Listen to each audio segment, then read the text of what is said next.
estimado doctor Sixto López, presidente de la Sociedad Franco-Venezolana de Ingenieros y Científicos, señora Gisela Pérez, presidenta de la Alianza Francesa de Caracas, distinguidos ponentes y estimado público.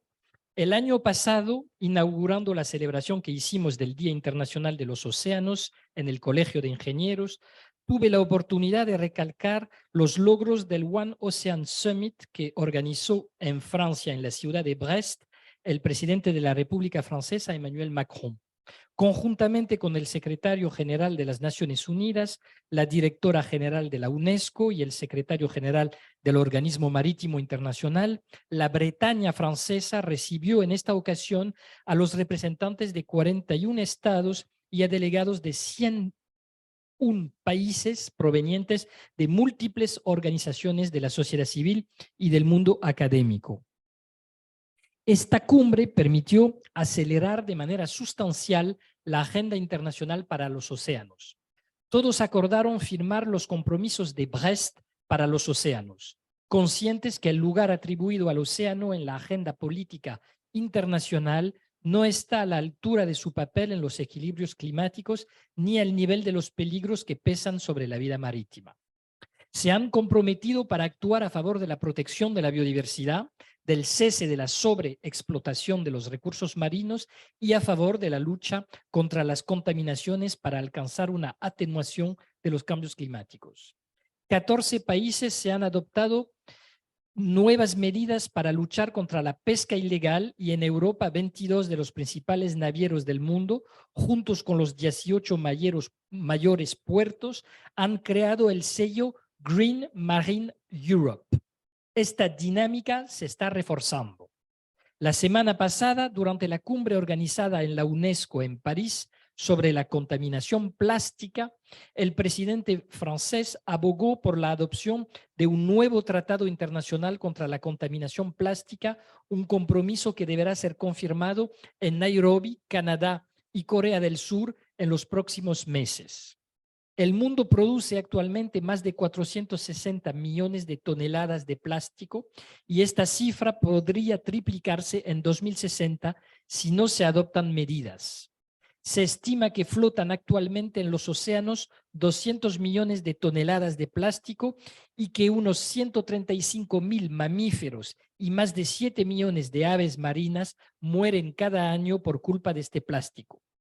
Por otro lado, mientras que los niveles del mar aumentan entre 12 y 21 centímetros en promedio, la aceleración del calentamiento global y el deshielo podrían provocar un alza de entre 30 y 110 centímetros para final de siglo, poniendo en peligro la vida de centenares de millones de personas a lo largo de las costas mundiales.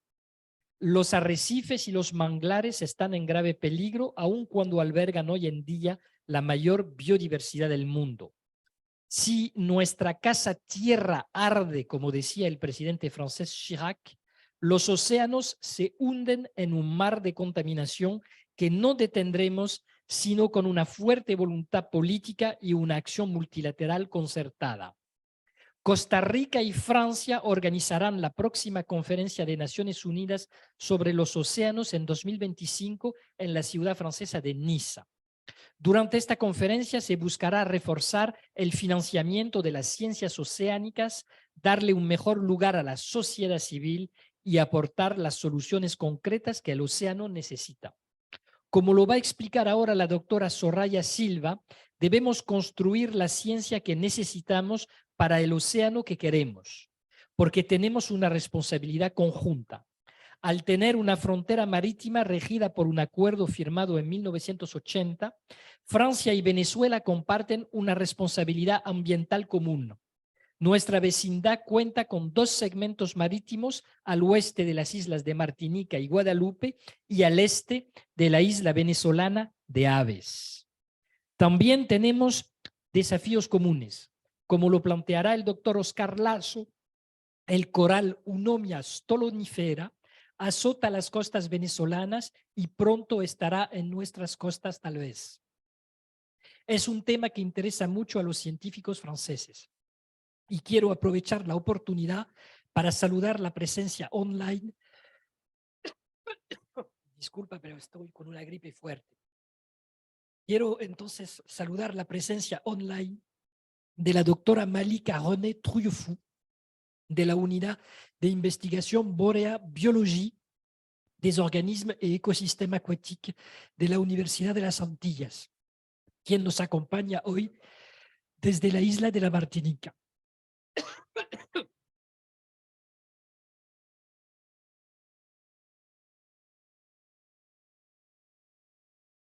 También descubriremos hoy, gracias a la iniciativa didáctica de las Alianzas Francesas del Caribe, una original presentación del problema de Sargassum, una alga invasiva que pone en jaque las políticas turísticas y ecológicas de muchas islas de la región. Estoy convencido que las ponencias y los intercambios de hoy van a permitir diseñar nuevas rutas de investigación y de cooperación para mejorar la situación de los océanos y particularmente de nuestro querido Mar Caribe. Ojalá esta conferencia dé lugar a una cooperación más intensa con el IBIC y las universidades francesas. Los temas no faltan y podríamos hasta pensar en la reactivación de un programa conjunto sobre el tema del Observatorio del Litoral. Pueden contar con el apoyo de Francia y de sus servicios de cooperación para fortalecer las redes de investigación que siempre han existido entre nuestros dos países y el estricto respeto de la soberanía de cada Estado, sin afán de injerencia ni de dar lecciones, pero con la clara determinación que anima a los científicos. Con su manejo integral de las zonas costeras, con sus programas de investigación sobre la acidificación del océano o con sus programas de protección de los tiburones o de las tortugas, Venezuela tiene mucho que enseñarnos. Veamos este encuentro como el inicio de un camino común que se abre en pro de Venezuela, de Francia, del medio ambiente y de los océanos. Todos estamos en deuda con los océanos y llegó el momento de pagar esa deuda. Les deseo a todas y todos un excelente seminario.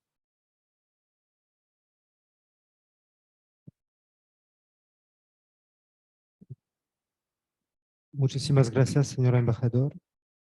Ahora invito a la doctora Soraya Silva a subir y, bueno, presentarnos su contribución, la ciencia que necesitamos para el océano que queremos, doctora. Muchísimas gracias. Okay. Buenos días a todos, a los que están acá presentes y a los que están conectados online, ¿sí? Para mí es un honor, en mi nombre es un honor y a todo el equipo de trabajo del Centro de Oceanología y Estudios Antárticos del IBIC, compartir con ustedes la celebración del Día de los Océanos. Es por esto que el título de esta ponencia, La ciencia que necesitamos para el océano que queremos, no es un nombre que yo saqué, que se me ocurrió a mí. Esto es la esencia y el lema del diseño de las ciencias oceánicas para el desarrollo sostenible. Como aparece en la lámina, yo soy investigadora del Centro de Oceanología y Estudios Antárticos del IBIC. También estoy involucrada en actividades con IOCaribe, o IOCaribe es la subcomisión de la COI-UNESCO para el Caribe y regiones adyacentes. Soy una de las vicepresidentas apenas desde hace un mes. E informo que al señor embajador que uno de los programas que se está activando en IOCaribe es el sistema GUS IOCaribe, el sistema de observación para esta región, el cual no existía. Existía el GUS global, pero ahora va a estar, se está iniciando ahora para la región del Caribe. El día estar acá es, de verdad me llena mucha alegría y como el señor embajador mencionó, esto para mí también creo que debe ser el inicio de un camino común. De todas las instituciones que estamos aquí con la Alianza Francesa, el IBIC también está muy interesado en desarrollar programas conjuntos. El Día Mundial de los Océanos, como ya se ha mencionado por los diferentes líderes de las instituciones, tiene un lema cada año. Este año el lema es Planeta Oceánico, las corrientes están cambiando. En inglés es mareas, pero uno en español no dice mareas están cambiando, dice corrientes están cambiando. Y esto es porque se está dando a nivel global, a nivel mundial, un cambio en la manera como vemos el océano, cómo nos relacionamos con el océano. Este cambio significa hacia la conservación, hacia la prevención conservar nuestros océanos. Es tiempo, por lo tanto, las Naciones Unidas quieren que ya la persona común, el científico, toda la humanidad coloque a los océanos en primer lugar. Porque ya se ha mencionado, el bienestar de la humanidad depende del bienestar de nuestros océanos. El decenio, como ya dije, el decenio de las Naciones Unidas de las Ciencias Oceánicas para el Desarrollo Sostenible desde el 2021 al 2030, está considerando este cambio. Está planteando un cambio en la manera como nos relacionamos todos, la humanidad, con nuestros océanos. La visión es la ciencia que necesitamos para el océano que queremos. Ese es el título de la ponencia. Es lo que yo quiero traerles a ustedes para darles a conocer, porque quizás algunos sí lo conozcan, en algunos, otros no lo conozcan para nada, y otros ya los van a conocer ahora. La misión de este programa, de esta plataforma de las Naciones Unidas, las Naciones Unidas es el que lideriza este programa, es impulsar soluciones científicas transformadoras. He puesto en amarillo la palabra transformadora y lo seguirán viendo esa palabra porque esa es la clave. Transformar, porque nosotros hemos estado haciendo investigación, pero quizás ahora debamos hacer investigación desde otra manera, que eso es lo que queremos, transformadora, para lograr el desarrollo sostenible de nuestros océanos, que conecten a las personas con nuestro océano. Eso es una parte importantísima, la conexión de toda la humanidad con el océano. Esto está en el marco, como ustedes saben, en la Agenda 2030, la cual la Asamblea General de las Naciones Unidas aprobó en el 2015 y donde establecen ciertos planes de acción, considerando todos los objetivos de desarrollo sostenible. Hay 17 objetivos, uno de los objetivos específicamente, el ODS 14, es el que se trata específicamente sobre el mar, conservar y utilizar los océanos, mares y recursos marinos para el desarrollo sostenible. Todo el marco del diseño de las ciencias oceánicas está considerando esta Agenda 2030. Aquí en esta tabla sencillamente se ven muchos colores, pero lo que quiero dar a conocer es que este ODS 14 no es algo aislado. Los océanos no se va a considerar en el decenio como algo aislado, no conectado con los otros ODS. Y aquí lo que se quiere ver es cómo está en la izquierda. A la izquierda está el ODS 14 y cómo hay cobeneficios con otros ODS, con otros indicadores. Unos más, los que se ven azul oscuro son los que están en mayor intensidad, los que están en gris son los que están en menor intensidad, pero se da mayor o menor intensidad relación con los otros indicadores de los ODS. O sea que no es algo que va a estar aislado. Como ya se ha mencionado, la salud y bienestar del ser humano, de la humanidad, va a depender de la salud y seguridad de los océanos. Es por eso que hay que recalcar, los océanos producen alrededor de 50, si no más, 50%, 50-60% del oxígeno que nosotros estamos respirando a través del fitoplancton. Son plantas microscópicas en los océanos que realizan fotosíntesis y liberan oxígeno. Y ese es el oxígeno que nosotros estamos respirando actualmente. También este mismo fitoplancton son los que van a utilizar el 30% aproximadamente del CO2 que nosotros vamos a estar liberando. Y el mar absorbe esa cantidad a través del fitoplancton para poder llevar a cabo la fotosíntesis. Los océanos también suministran alimentos y contribuyen a medio de subsistencia de millones de personas y son aliados esenciales en la lucha contra el cambio climático. Esto es para resaltar algunos de los beneficios que tienen los océanos. También acá, por eso nosotros los consideramos tradicionalmente como un cuerpo de agua que son invencibles, que están ahí para ser disfrutados y más nada. Pero hay que considerar que hay múltiples efectos de actividades humanas que vienen de continente y que van a estar afectando. Por ejemplo, el plástico, ya se ha demostrado también la contaminación marina, que el 80% de la contaminación marina que tenemos en nuestros océanos, nuestras costas, viene de continente. Ya eso se ha demostrado por el PNUMA. Hay otros estresores como son la desoxigenación, floraciones de algales nocivas, hay una disminución de la cobertura de corales, hay contaminación por metales, por microplástico, lo cual se ha sido en aumento vertiginosamente. Todo eso está causando efectos como son las zonas hipóxicas, que son las zonas zonas muertas, riesgos para la biodiversidad y por lo tanto también riesgos para la salud humana. También la diversidad biológica que alberga todos estos arrecifes de coral se están viendo amenazados. Especies invasoras también están causando problemas actualmente. Todo está causando, todas estas actividades antropogénicas pueden estar causando daños. Y toda la biodiversidad puede verse reducida significativamente.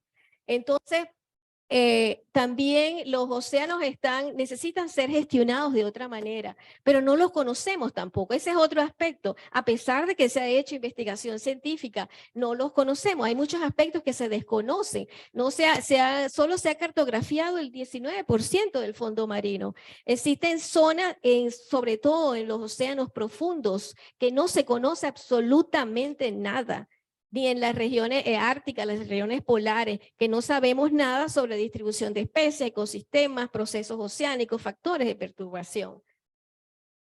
Y entonces es por eso que ya en el marco del diseño de las ciencias oceánicas, ya en los albores del tercer milenio, las ciencias oceánicas llegan para decirnos, bueno, que hay competencia para diagnosticar problemas, pero también hay una capacidad limitada de ofrecer soluciones directamente pertinentes para el desarrollo sostenible, que eso es lo que se busca, el desarrollo sostenible.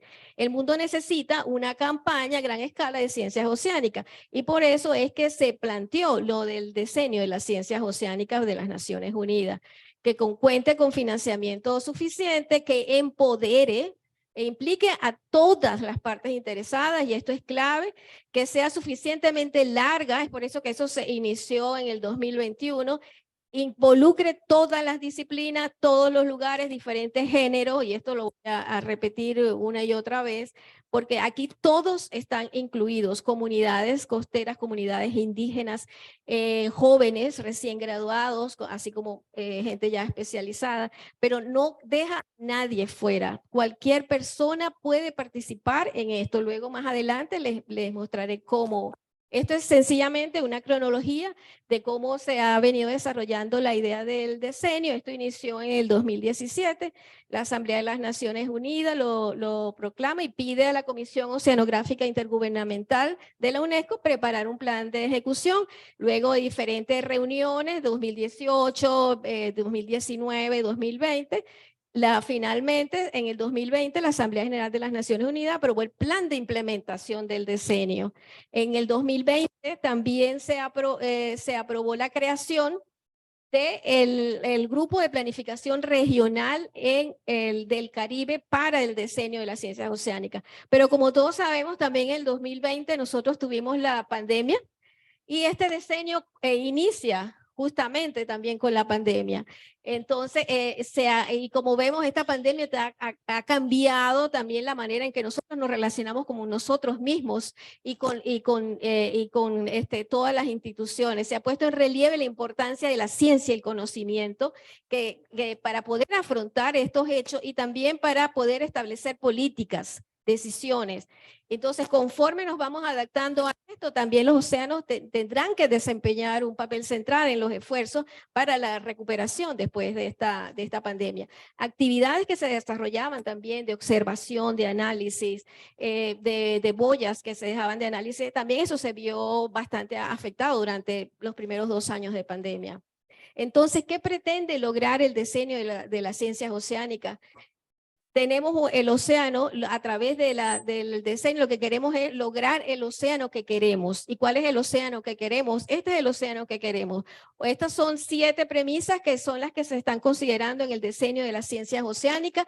Queremos un océano limpio, un océano saludable y resiliente, donde se entienden, protegen, restauran, gestionan los ecosistemas marinos, un océano productivo que sustenta el suministro sostenible de alimentos, un océano predecible, cuyas condiciones cambiantes son entendidas por la sociedad y que esta sociedad esté capacitada para entenderlos. También que sea un océano seguro, y los medios de subsistencia estén protegidos de los peligros que también hay en los océanos. Un océano accesible y un océano inspirador y estimulante que la sociedad entienda y valore en relación con el bienestar humano y el desarrollo sostenible. Pero entonces aquí tenemos las ciencias oceánicas en el contexto del decenio. El océano se va a considerar como un sistema en la Tierra, pero un sistema global, en conjunto. Tiene en cuenta las relaciones del mar con la Tierra y el océano, atmósfera, océano y criosfera. No se ve como algo aislado. El término ciencias oceánicas abarca no solamente las ciencias naturales. Aquí es importante que las ciencias sociales, por ejemplo, también deben estar incluidas acá. Temas interdisciplinarios y temas transdisciplinarios. Hay por ejemplo, el desarrollo de capacidades también se considera acá. La cultura oceánica también es considerado acá. Proyectos de cultura oceánica. Venezuela no tiene ahora en desarrollo proyectos de cultura oceánica. Sería una excelente oportunidad de que plantee alguna institución, plantee esos proyectos ante el decenio de las ciencias oceánicas. También que sean, y esto es importante, el punto 3, que sean unas ciencias oceánicas transformadoras, porque si no logramos el cambio que nosotros queremos, no vamos a lograr los objetivos. Entonces, ¿qué significa ciencias oceánicas transformadoras? Aquí voy a ir relativamente rápido, ¿no?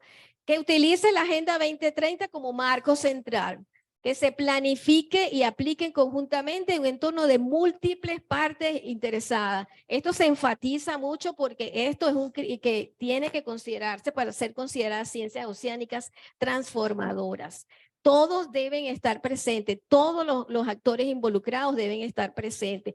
Por ejemplo, tienen que estar turismo, es uno del sector privado que debe estar cuando uno hace investigación con el océano, especialmente investigaciones relacionadas con sargazo. Se centren en soluciones, búsqueda de soluciones, y para eso también quienes plantean los problemas son las comunidades locales. Nosotros cuando vamos a hacer ahora trabajos de campo, que vamos a reunirnos con las comunidades locales, las comunidades de los pescadores, las comunidades de los prestadores de servicios, para que ellos nos manifiesten qué problema tienen ahí. Nosotros les decimos lo que queremos hacer a nivel científico y complementamos con la información que ellos nos dan. Cuando sea necesario y de gran envergadura, tengan siempre visión de futuro y que se abarquen. Esto es cuando se quieren plantear proyectos que no sean locales ni nacionales, sino alberguen otras regiones. También que se integren activamente las ciencias naturales, sociales, también arte, cultura, humanidades deben estar presentes en estas ciencias oceánicas transformadoras. También que se consideren las comunidades indígenas, las comunidades locales con grandes conocimientos ancestrales, que también se desarrolle en países, tanto en países desarrollados, que se efectúe también como en las islas, países pequeños, estados insulares que están en desarrollo. Integrar todas las islas del Caribe, las pequeñas islas del Caribe en nuestros proyectos es esencial, es esencial. Venezuela está buscando hacer ese enlace con las islas del Caribe para desarrollar proyectos de investigación conjuntos, porque lo necesitamos, tenemos que hacer un enfoque holístico. En el Caribe no se puede estar planteando un proyecto, el océano es uno solo, a pesar de que tenemos fronteras, pero el océano es uno solo. El océano no pone sus fronteras, pero sí hay que considerar todas las otras factores. También que se transmita de manera de que la sociedad la comprenda, que la entienda en su lenguaje, que cualquier persona pueda entenderlo. El decenio de las ciencias oceánicas implica que uno vaya a las comunidades y pueda cambiar el lenguaje científico, un lenguaje entendible para ellos, que ellos no tienen esa formación. Y que también toda la información, los datos se compartan abiertamente y estén disponibles para todos. Eso es importantísimo en cuanto a la información que se va a generar. Esto es como un resumen tenemos la Agenda 2030, hay marcos regionales y hay marcos mundiales de política. Y luego queremos obtener un océano en particular. Entonces, esto considera el diseño de las ciencias oceánicas, tiene desafíos, o sea, los retos que tiene que afrontar, tiene objetivos y tiene acciones particulares a tomar. Entonces son las necesidades, los desafíos se determinaron en base a las necesidades que tiene la humanidad. Son las necesidades más inmediatas y urgentes que pueden cambiar durante el desarrollo del proyecto. Y los objetivos son las etapas que se van a ir llevando a cabo para llevar a obtener lo que nosotros queremos. Y las acciones son las iniciativas y ya dentro de cada uno de los objetivos y las actividades que uno quiere desarrollar. Estos son una serie de desafíos, porque estos son importantes, son cada una de las áreas, los retos que está tomando en cuenta el diseño de las ciencias oceánicas. Comprender y cartografiar las fuentes terrestres y marinas de contaminantes y sus efectos potenciales a la salud humana. Así también está comprender los efectos de factores múltiples de perturbación, de amenazas costeras. Generar conocimiento, financiar innovación, toda innovación tecnológica también es considerado. También para buscar el desarrollo sostenible, la economía oceánica, la economía azul. Esto también se potencia mucho en este diseño. Mejorar la comprensión del vínculo entre el océano, clima, y generar conocimientos y soluciones que se puedan establecer modelos predictivos. Todo esto, estos son parte de los desafíos o retos que tiene el diseño, y todas estas son áreas de trabajo que se consideran cuando se plantean actividades, acciones para el diseño. Estos son otros: ampliar los servicios de alerta temprana ante todos los múltiples riesgos que nosotros tenemos en zonas oceánicas.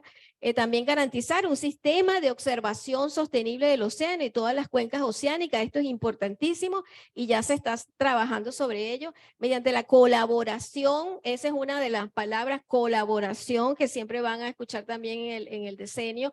Es que se busca desarrollar la representación global digital del océano. Se piensa en desarrollar, crear bases de datos en todas las áreas de interés. Se quiere garantizar el desarrollo de capacidades global y el acceso equitativo a datos, información, conocimiento. A través de la COI-UNESCO también existen centros regionales de capacitación que están actualmente funcionando. Cualquier estudiante que quiera entrenarse en un área particular, esos centros de capacitación están funcionando. Yo les puedo dejar la información, pasar la información después.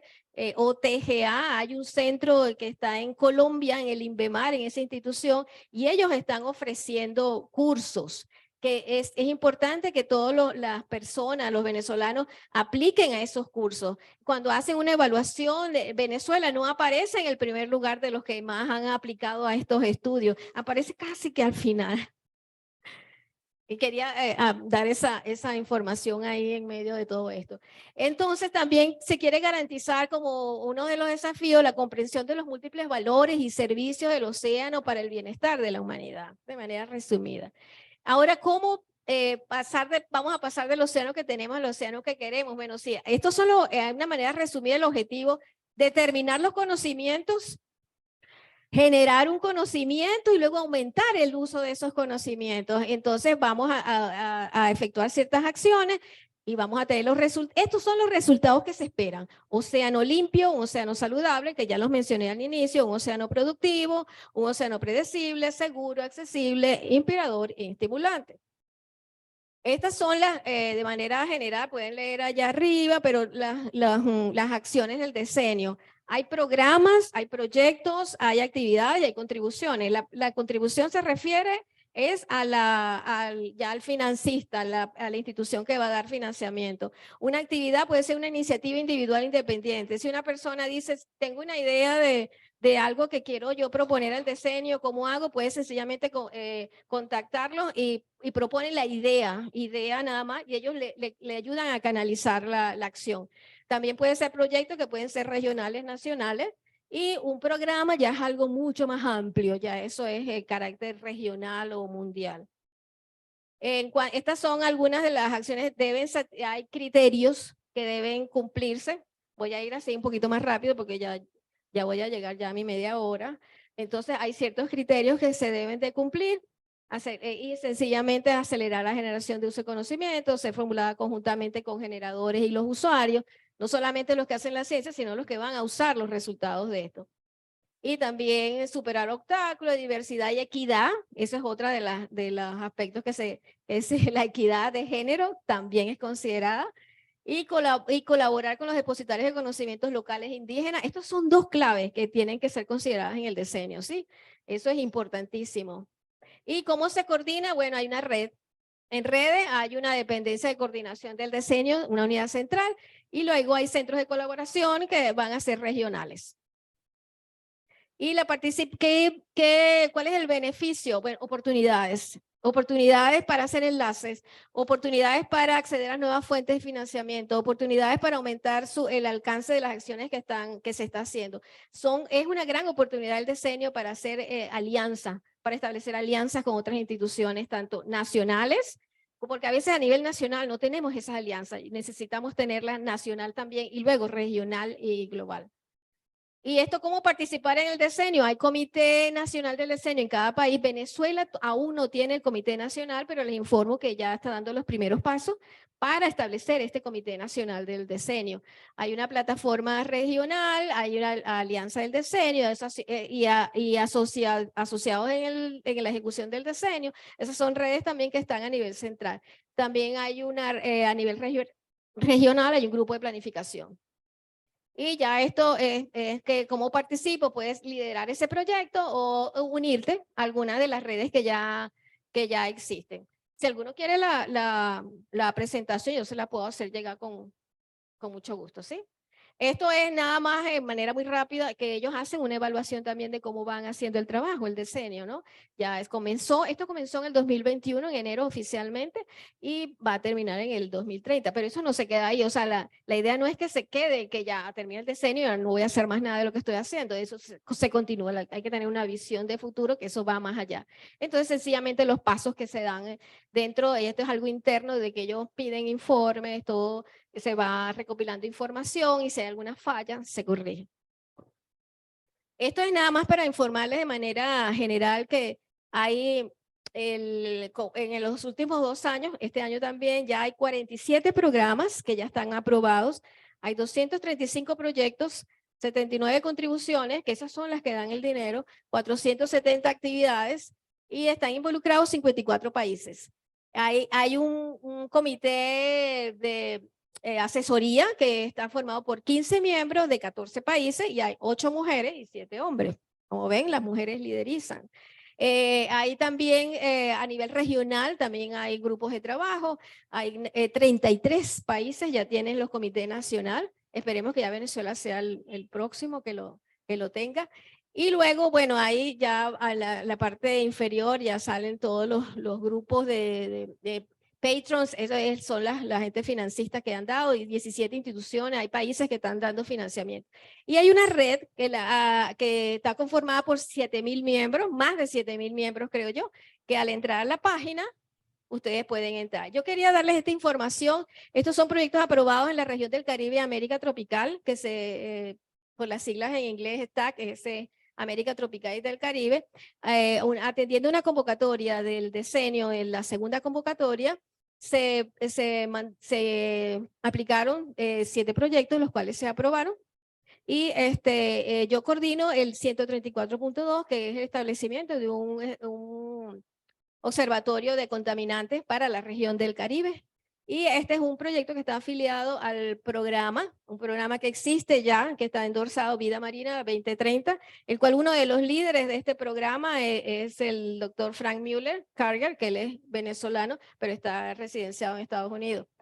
Esto es ya como hay que actuar, hay que tomar medidas, hay que actuar, hay que moverse y actuar y tomar acciones al respecto. Hay una convocatoria abierta actualmente, la cual cierra el 31 de agosto. Esa es la página web donde ustedes pueden unirse a la red.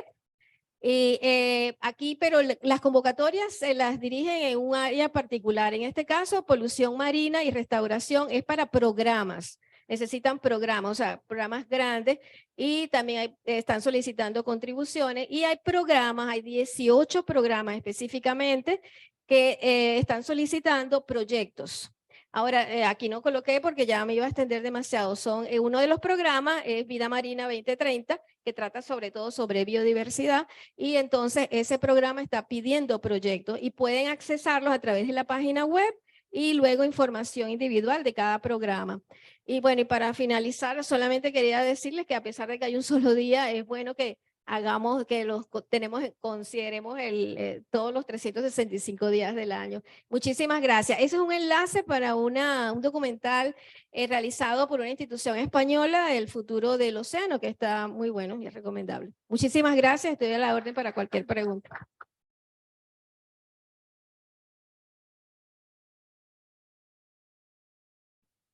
Muchísimas gracias, doctora Silva. Vamos quizás a tomar algunas preguntas o aquí en el público, en la Alianza Francesa de Caracas, o a través del Zoom al público que asiste en línea. Quizá empezamos por este lugar.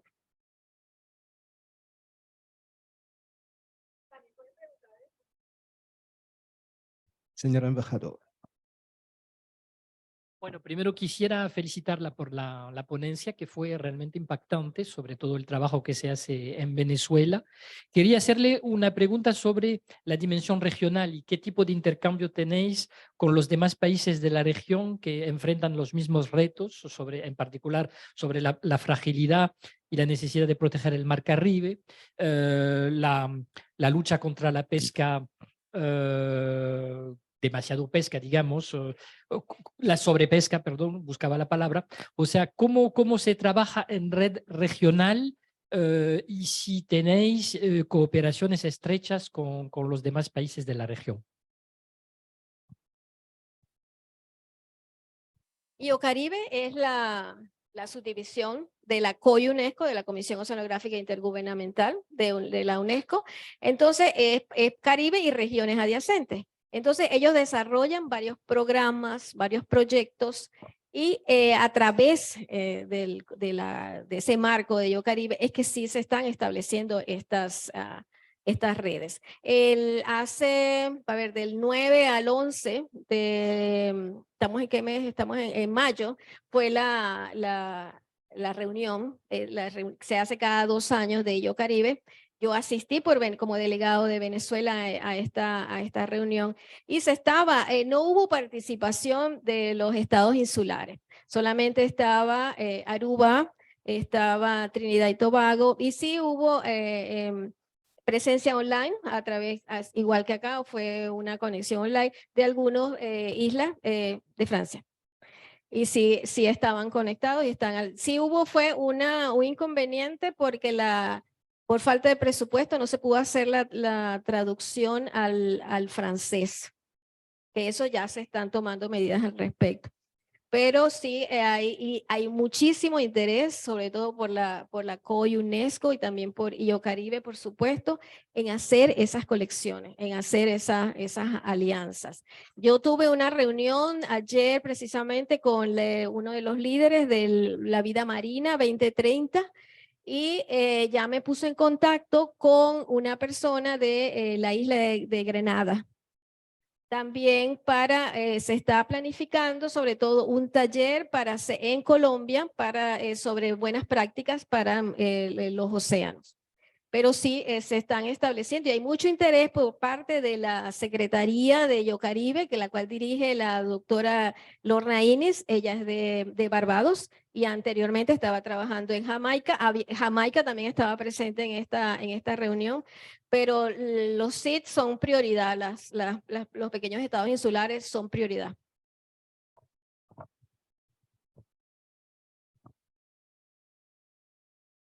Otra pequeña reflexión que quería compartir con vosotros.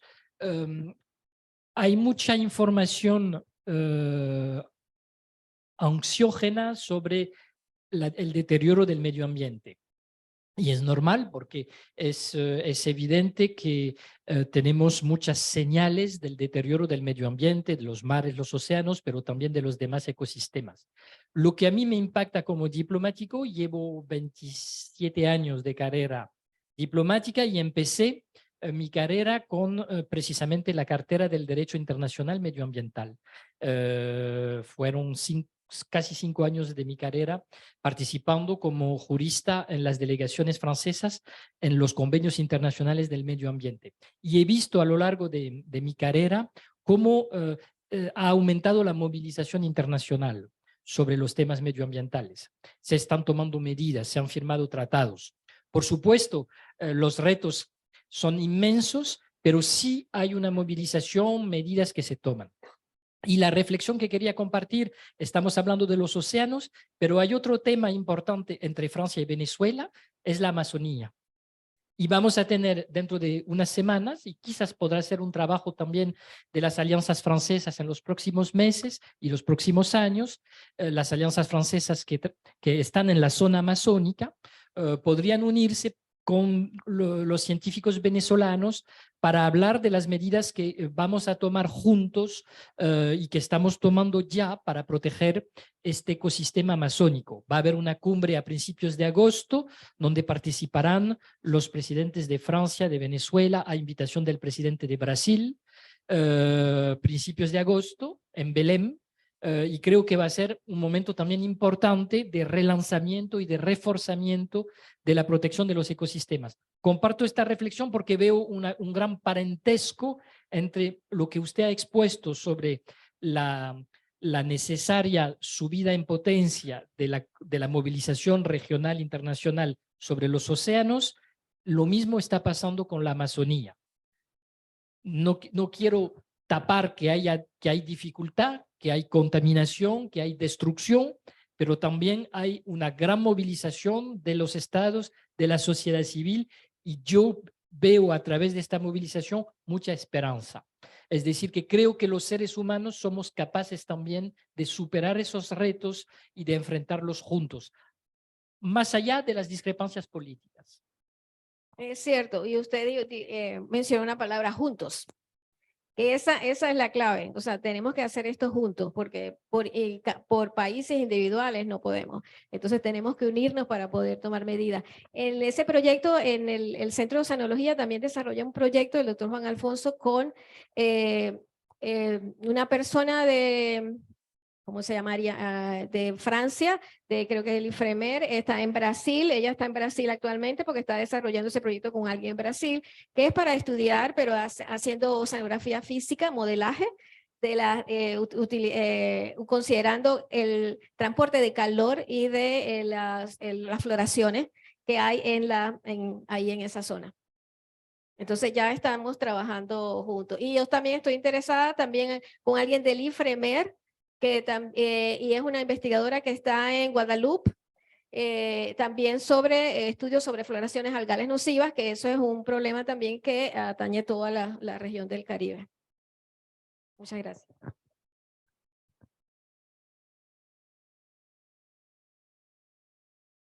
¿Otras preguntas, comentarios, observaciones?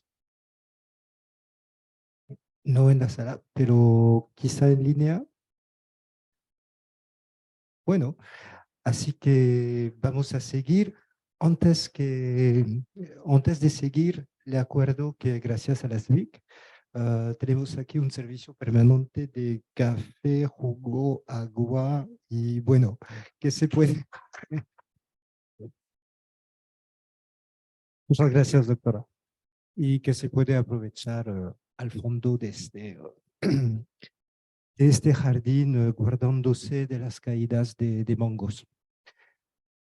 Bueno, así que invito ahora al doctor Lasso Alcla del Museo de Historia Natural a presentarnos su ponencia que lo hará también de forma virtual a nombre de su colega, el doctor Juan Pedro Ruiz Alaís de la Fundación La Tortuga. Doctor Lasso.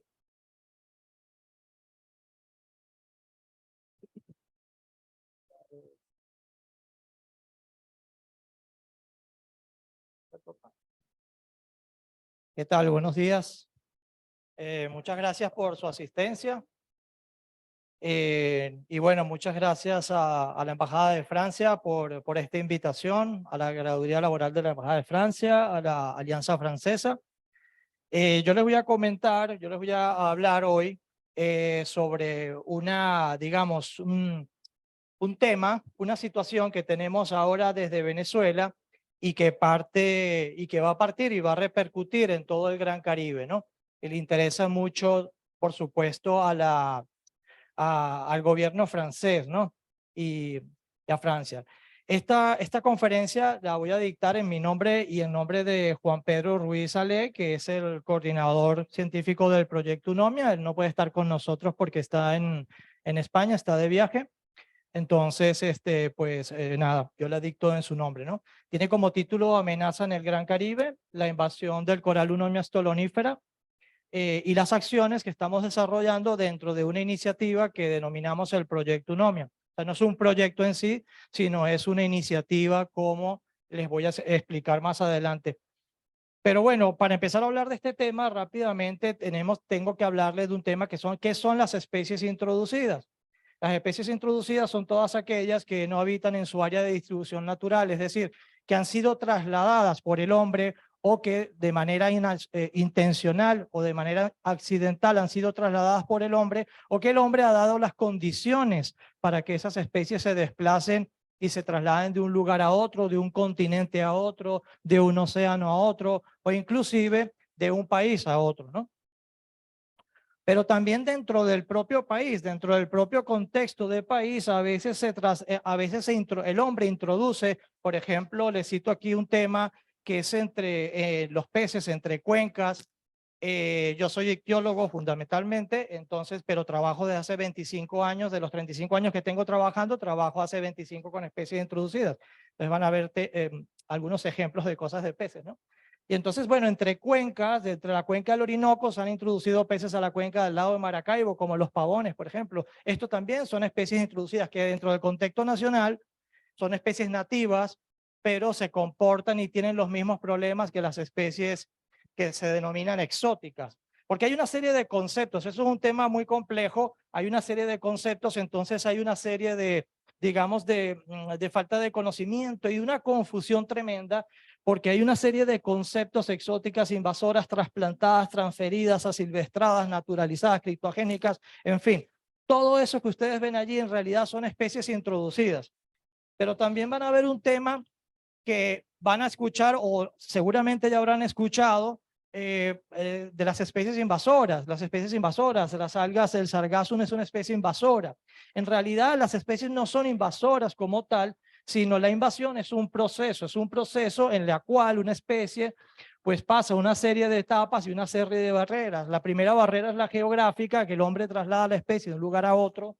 Luego viene la barrera, a eso se denomina ya introducción. Luego viene la barrera ambiental. En la barrera ambiental es cuando la especie se acostumbra a estas nuevas condiciones ambientales, le son afines, le son positivas y entonces se establece, la especie empieza a reproducirse y luego si tiene, digamos, no tiene depredadores, esta especie pues no tiene quien compita con ella, pues normalmente supera la barrera de dispersión y allí es cuando la especie se convierte en invasora, o sea, allí es que empieza el proceso de invasión. Ojo, estas especies antes del proceso de invasión ya tienen unos impactos muy fuertes, ¿no?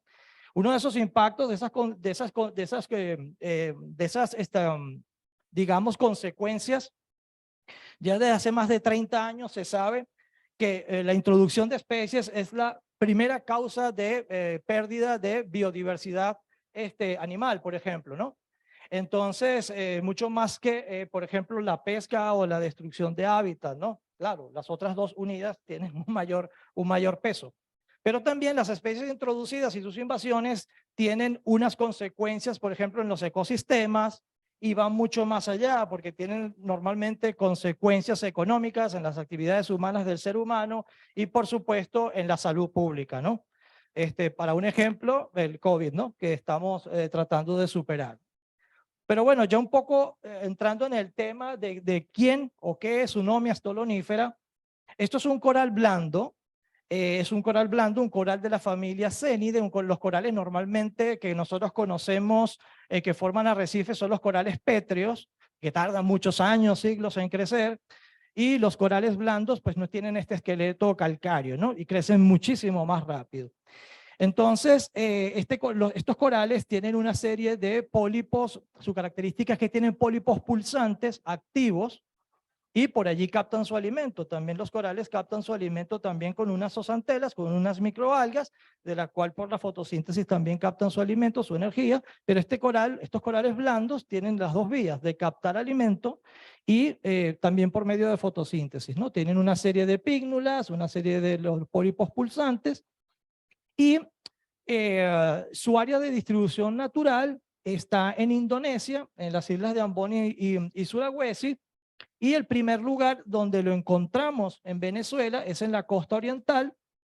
En la costa oriental de Venezuela, la primera observación se hizo en el año 2007, Juan Pedro Ruiz Ale, en una de sus investigaciones, pero se estima que esta especie llegó allí, o sea, no llegó por arte de magia, en realidad pues la introdujeron de manera deliberada entre el año 2000 y 2005, ¿no? Por las informaciones que nos suministraron los propios pobladores de la zona, del lugar donde lo introdujeron, de la bahía de Conoma, el pueblo de Valle Seco.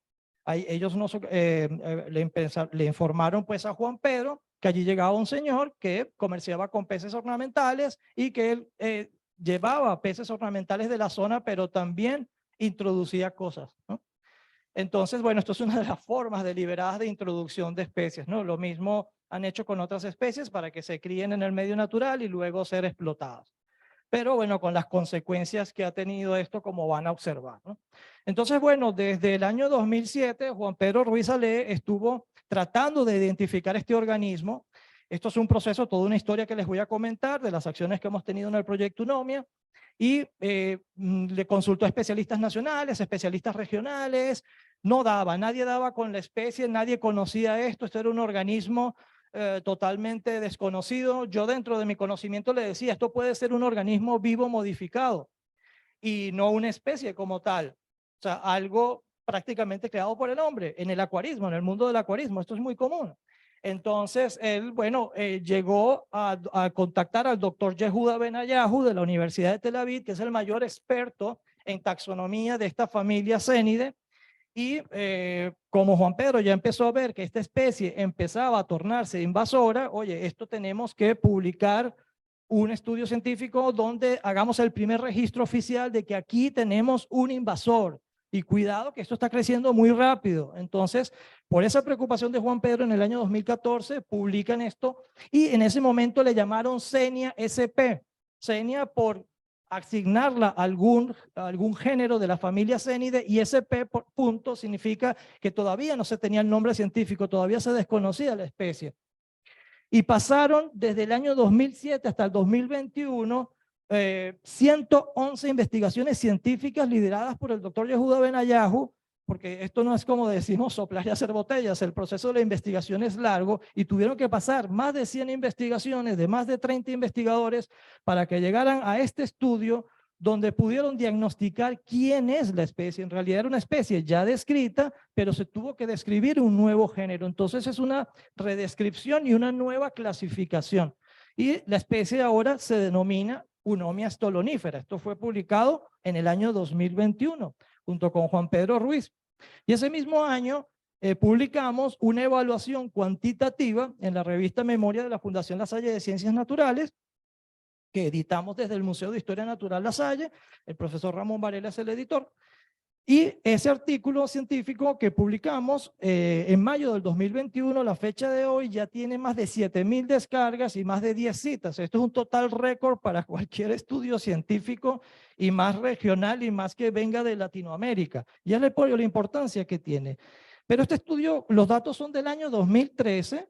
La especie estaba en apenas 12 estaciones, en el año 2013.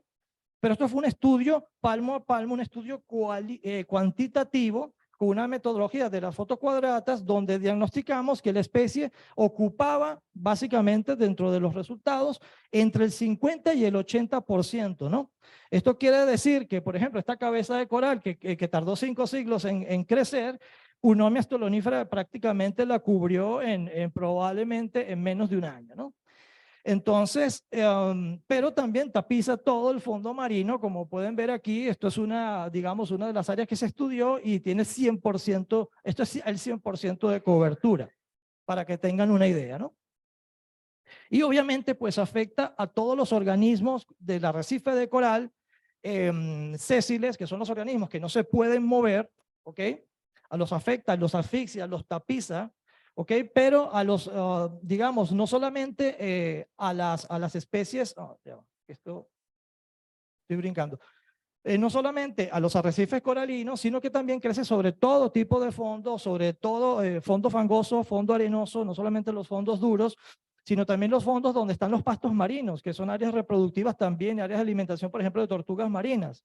En fin, no solamente afecta a los arrecifes.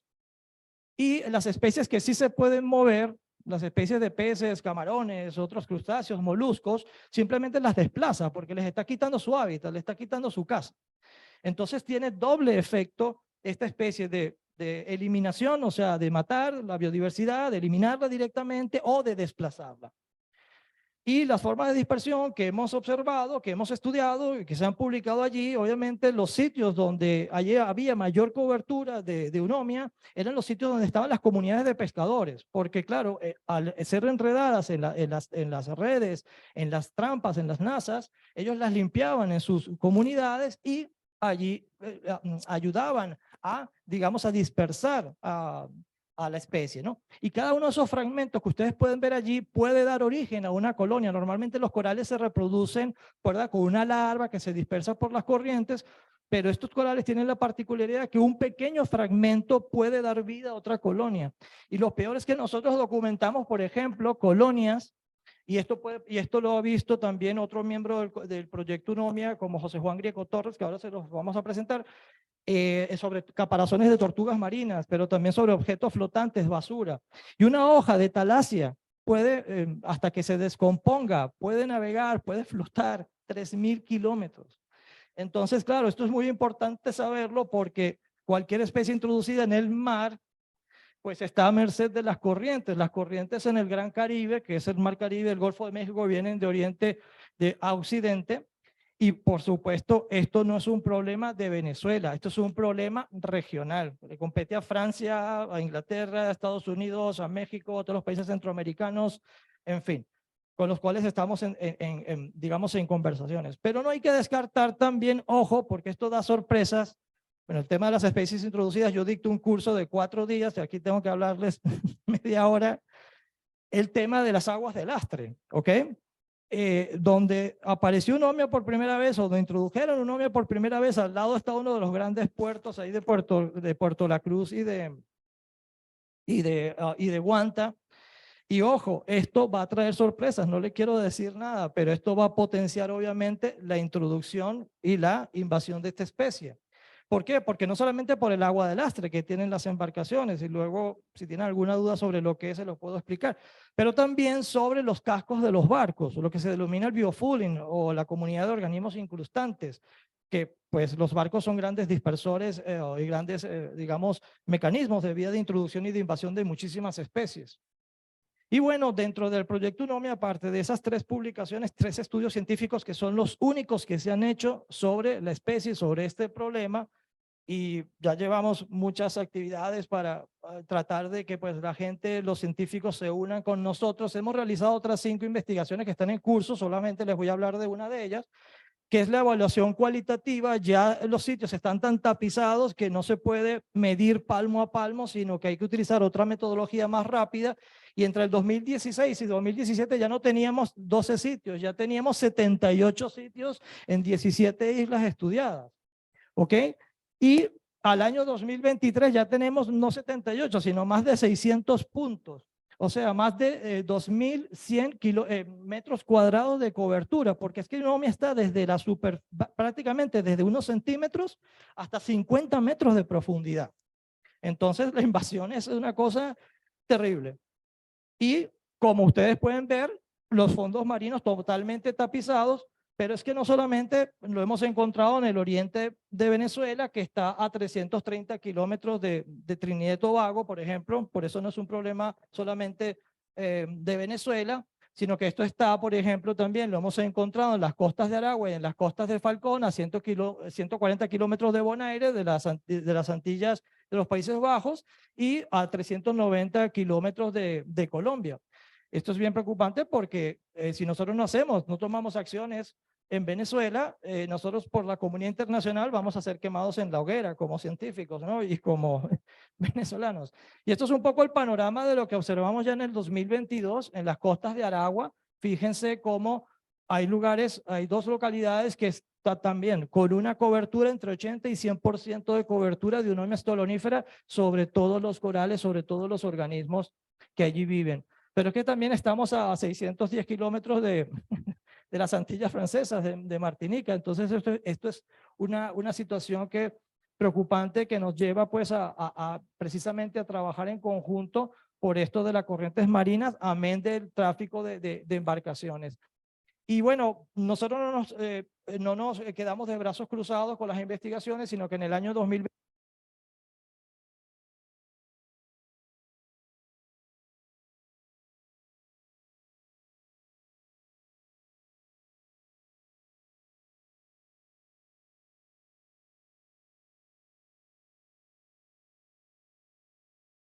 ¿Aló? Sí.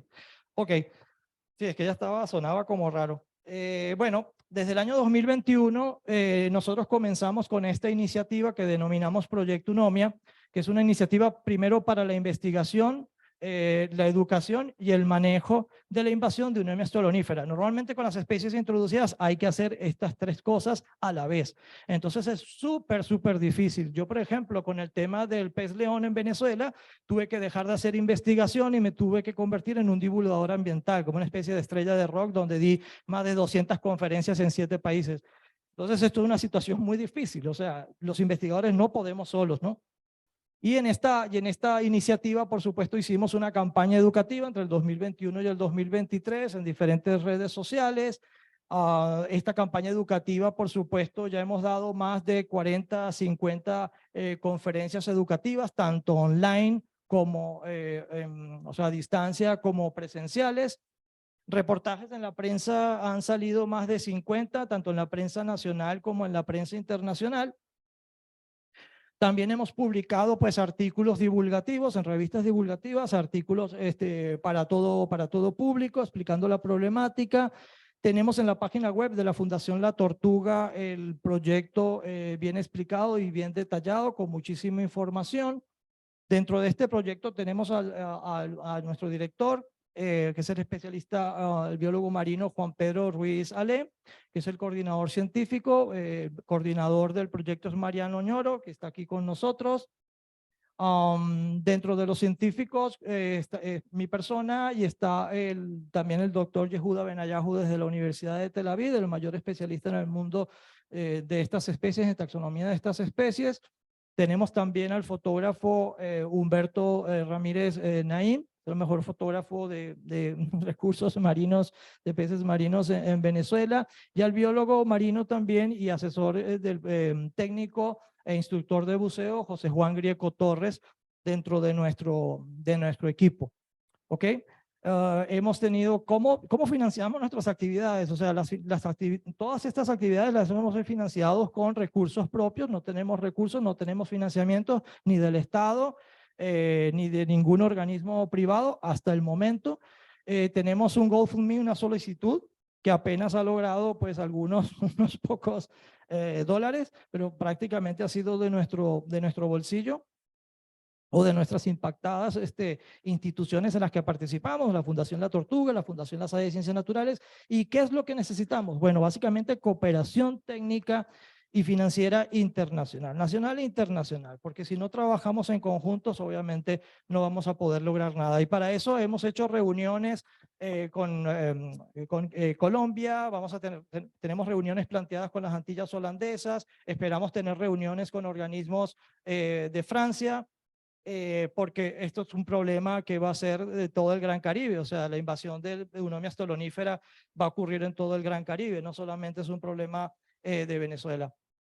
Y bueno, nada, muchas gracias por su atención, las preguntas que bien tengan hacerme, su atención y su ayuda. los agradecimientos a la Embajada de Francia, a la Alianza Francesa y a la Sociedad Franco-Venezolana también de ingenieros y científicos que son los organizadores pues, de este evento. Muchísimas gracias.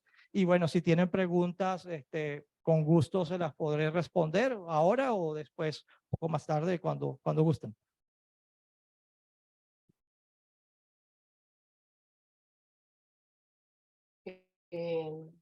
¿Puede hablar? Muchas Sí, hay gracias, doctor preguntas. Lasso. ¿Algunas reacciones, preguntas en el público aquí presente? Yasmin. Excelente exposición de esta especie invasora en nuestro Caribe. Yo lo que quisiera saber, o sea, ok, está la especie invasora y todo eso, pero ¿cómo se puede erradicar esa invasión?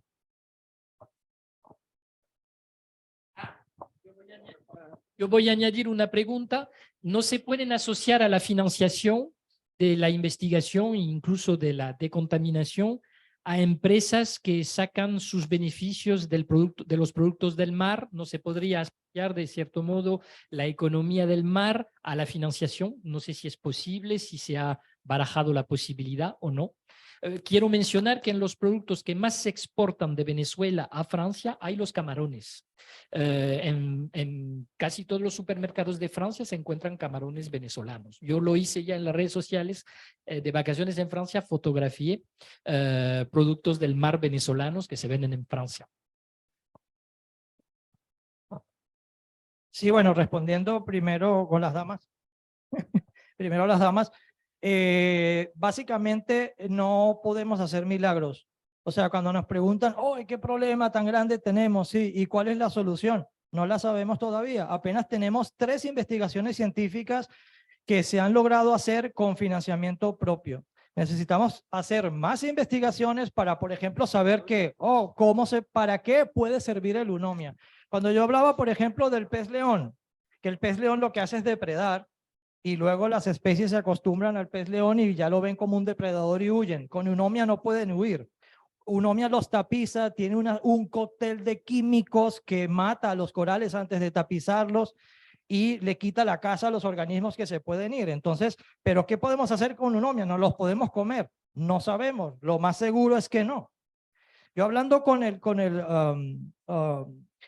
el director del Centro de Química del IBI, Carlos Machado, cuando se reunió conmigo en el Museo de Historia Natural La Salle, que quería trabajar con nosotros y lo invité a trabajar con nosotros, le comentaba, es que lo primero que tenemos que hacer es estudiar la química de este coral para saber qué producto se puede aprovechar y si esto se puede aprovechar, pero para eso se necesitan años de estudios y luego para, por ejemplo, usarlo en la industria farmacológica, muchos más años.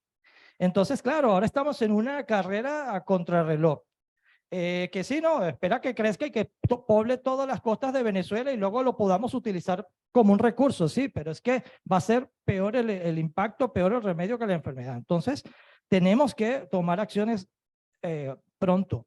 Y lo que estamos es asociándonos con una empresa de ingeniería para diseñar un sistema, que este sistema lo que va a hacer es eliminarlo del sitio y extraerlo y pulverizarlo, pero tenemos que hacer pruebas para esto. Entonces se necesitan hacer, y para esto se necesita, para diseñar este sistema, este prototipo, se necesita mucho dinero. Entonces, claro, ahí entran las empresas privadas. Habíamos tenido el contacto con una empresa privada que nos iba a apoyar y luego la empresa privada no nos está apoyando, sino que está apoyando a otra gente, a otro grupo. Bueno, pero está bien. Ya encontraremos a la gente que nos pueda apoyar y que crea en nuestro trabajo que venimos desarrollando desde el año 2007. Y pues, la empresa privada puede participar dentro de su responsabilidad social empresarial. Claro, una empresa que produzca camarones, porque la industria de camarón en Venezuela, la mayoría viene de camaroneras en el lago de Maracaibo que están devastando el lago de Maracaibo, construyendo cientos de hectáreas de camaroneras, eso es otro problema. No creo que vayan a aportar para este tema, aunque por su responsabilidad social empresarial pudieran hacerlo. Pero otras empresas que trabajan en el área de las costas marinas, por supuesto, pudieran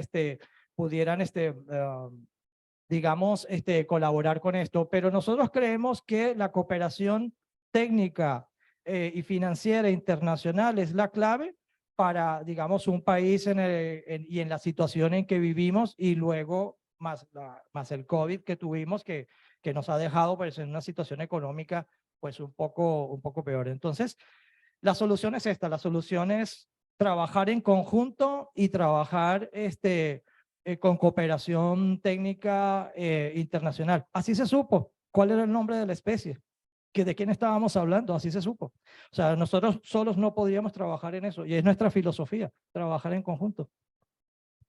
Bueno, gracias, doctor. Vamos a pasar a la pantalla y en línea he visto que... Ah, bueno, sí, por favor. Gracias. Felicitaciones, doctor Lazo. Muy pedagógica también, muy impactante su presentación. Quise intervenir escuchándole para manifestarle que le vamos a contactar porque desde la política pública hay un interés fundamental, considerando que este tema de Eunomia es un problema ambiental de importancia nacional. Está considerada en este momento una emergencia nacional, y en ese sentido pues lo vamos a invitar para que sea incorporado en este proyecto que llevamos adelante con el apoyo del Ministerio de Ciencia y Tecnología a través del IBIC. De modo que muchas gracias, le vamos a contactar. Gracias. Bueno, muchas gracias.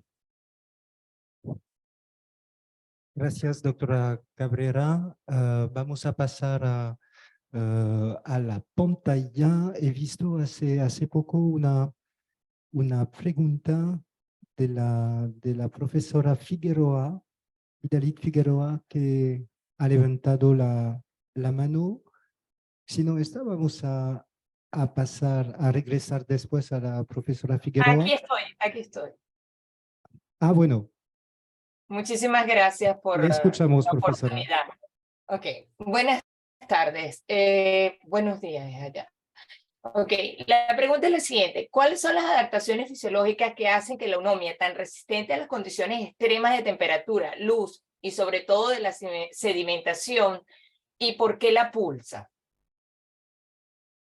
Bueno, ¿ha entendido ha escuchado, doctor Lazo? Ok. Profesora Figueroa, ¿cuáles son las adaptaciones fisiológicas que hacen la eunomia tan resistente a las condiciones extremas de temperatura, luz y sobre todo las sedimentaciones? ¿Es eso su pregunta, profesora? ¿Sí? Correcto, Bueno. sí. ¿Y por qué la pulsa? Gracias, doctor Lazo. A la hora. Sí, bueno, básicamente en una presentación como esta no podíamos dar mucha información.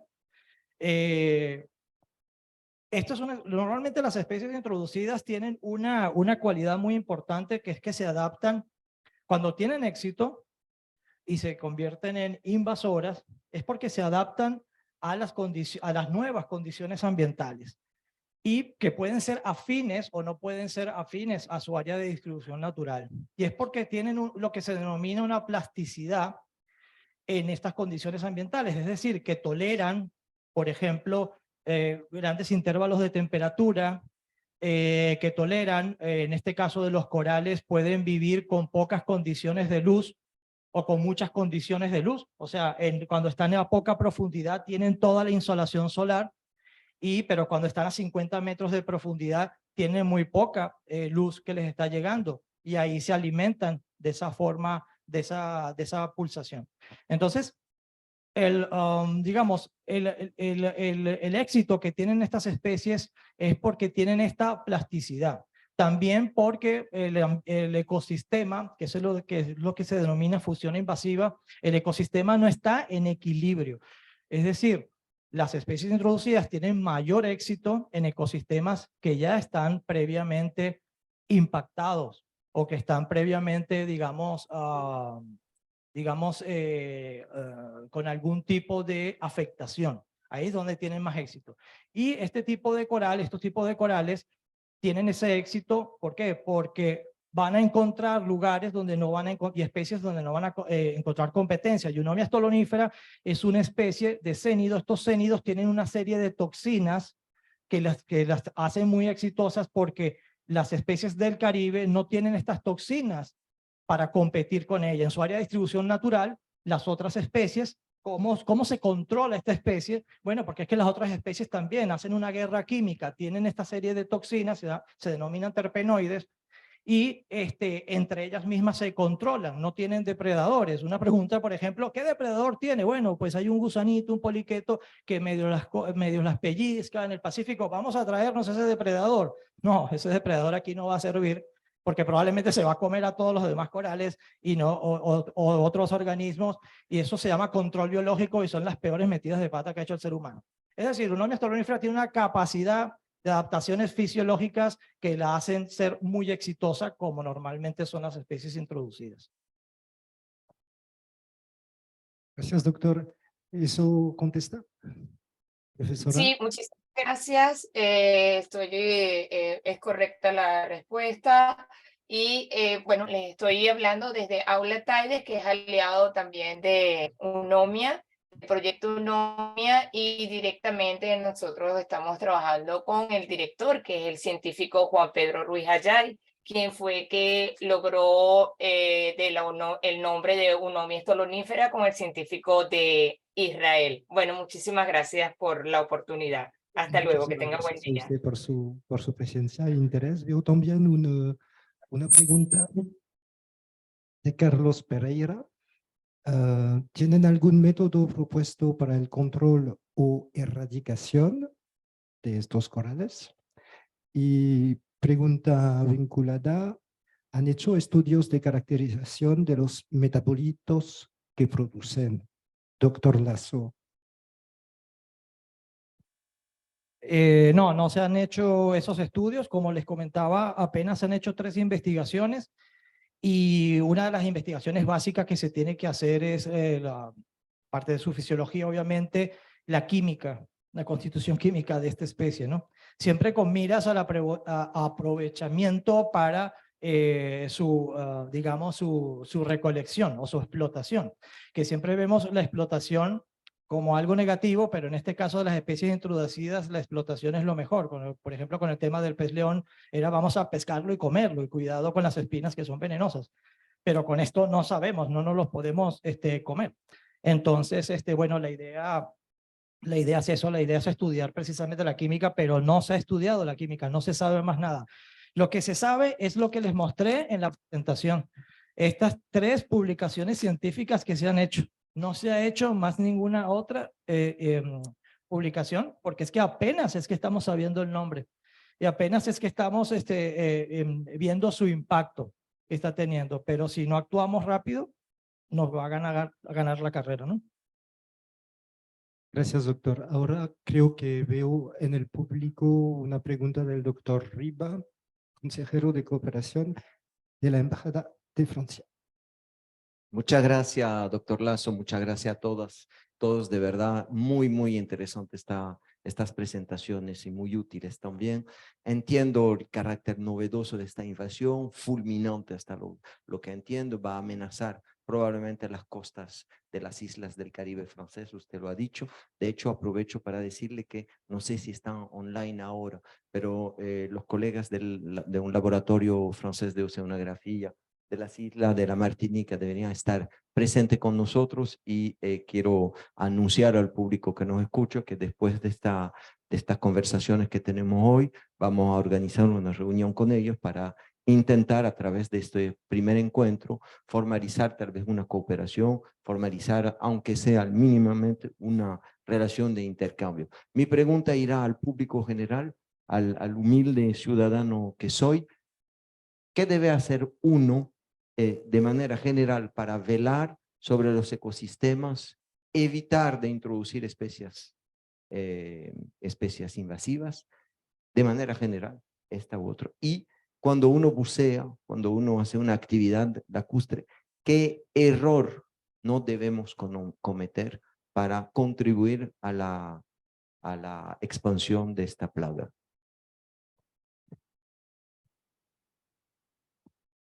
Gracias, doctor.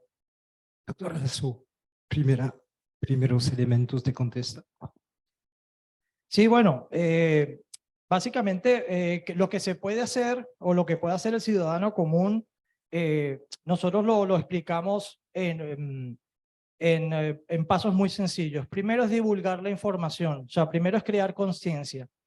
La persona que introdujo esto en Valleseco, Anzoátegui, un señor acuarófilo, un señor que comerciaba con peces ornamentales y con organismos ornamentales. Es muy probable que lo que está en Aragua y lo que está en, digamos, en Falcón también sea en el mismo origen. Es decir, que no fue desplazado por las corrientes, porque la dispersión larval que hemos observado en otro estudio que estamos haciendo es muy corta. ¿Ok? Pero bueno, esto puede ser potenciado por las aguas del lastre, en fin. Entonces, tenemos observaciones desde el año 2007 hasta el año 2023. ¿Más de cuántos puntos de buceo, Humberto, son?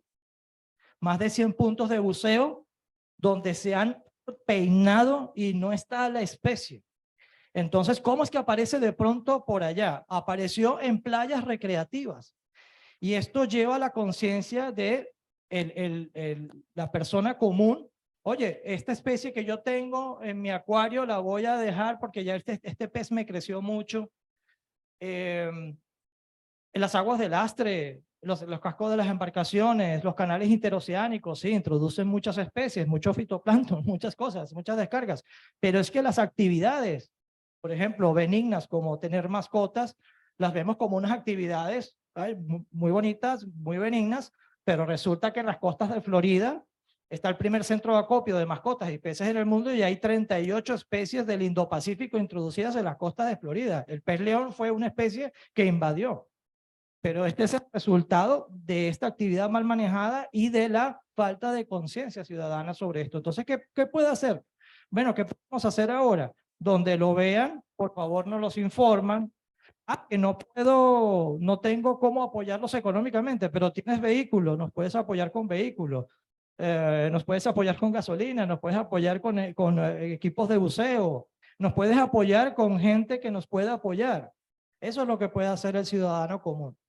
Pero claro, en vías de poder estudiar esto y de poder manejar esto, como les dije, el proyecto UNOMIA es una iniciativa de investigación, educación y manejo, porque la especie no la vamos a poder eliminar. En la legislación venezolana habla de el control y erradicación de las especies exóticas. Esto es una utopía, esto suena muy bonito, pero en realidad es una utopía, porque lo que se habla es de manejo, de reducir el impacto de esa especie introducida y su invasión sobre las especies nativas y de tratar de mantenerlo aquí.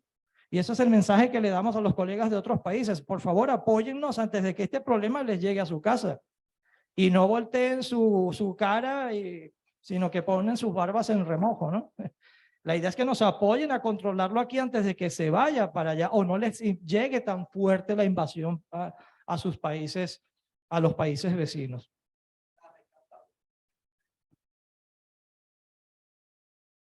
Gracias, doctor Lasso. ¿Otras reacciones, preguntas?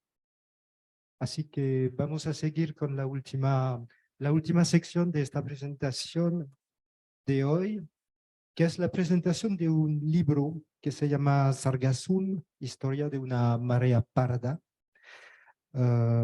que es un libro que nació en 2019 y que es un poquito una ilustración de lo que decía la doctora Silva al principio de su intervención con la palabra clave juntos.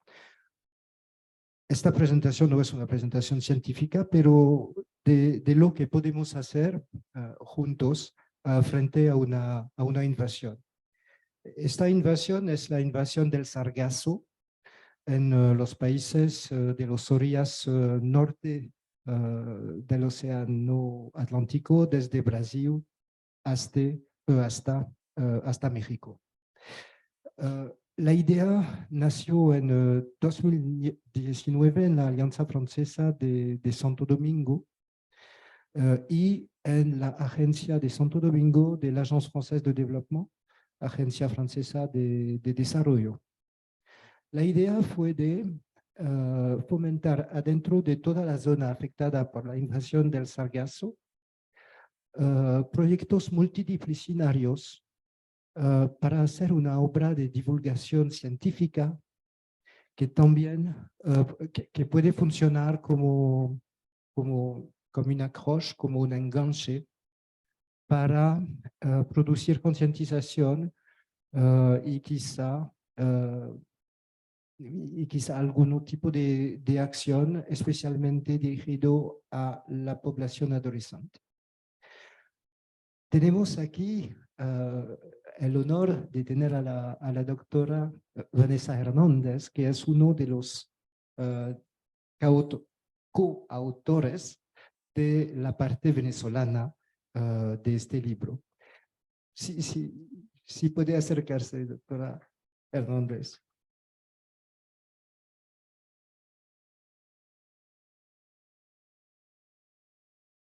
Muchas gracias. Primero voy a dar un vistazo general del libro y después si se puede sentar.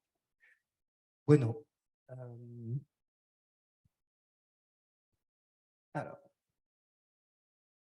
Sargassum cuenta con un viaje en 9 países invadidos por los sargazos en la zona. Desde Brasil, el libro está ordenado en el sentido sur-norte de la progresión del sargazo, en Brasil, Venezuela, San Kitts y Nevis, Santa Lucía, enfin los Caribes franceses también, Martinica y Guadalupe, Haití y México para terminar.